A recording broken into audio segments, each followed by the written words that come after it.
Qatar మీద మన ఆధారం తగ్గుతుంది. వాస్తవంగా మన దేశంలో గ్యాస్ కి ఖతార్ మీద డిపెండ్ అవుతాం. 42% గ్యాస్ ఖతార్ నుంచి ఇంపోర్ట్ చేసుకుంటాం. మొన్న ఖతార్ మీద అమెరికా ఇజ్రాయెల్ ఇరాన్ మీద దాడి చేస్తే, ఇరాన్ ఖతార్ మీద దాడి చేస్తే వాళ్ళ గ్యాస్ నిక్షేపాలను దెబ్బకొట్టింది. వాళ్ళ సప్లై 35% పడిపోయింది. భారతదేశానికి వచ్చే దాంట్లో 30% పడిపోయింది. టోటల్ ప్రపంచానికి 17% పడిపోయింది. ఓవరాల్ గా భారీ ఎత్తు నష్టం వాటిల్లింది.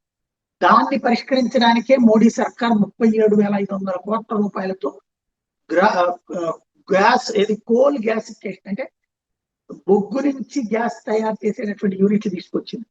ఇది సక్సెస్ అయితే ఖతారు, దుబాయ్ల మీద ఎల్ఎన్జి సప్లై మీద ఆధారపడేటటువంటి అంశం దొరుకుతుంది. భారతదేశంలో ఫస్ట్ టైం ఇట్లాంటి ఆలోచన చేసింది మోడీ సర్కారు. ఇక రాబోయేటటువంటి రోజుల్లో ఇది సక్సెస్ కావాలని కోరుకున్నాం. ఇది సక్సెస్ అయితే కనుక ప్రపంచపు ఆలోచన తీరు కూడా కొత్త దిశ నిర్దేశించడం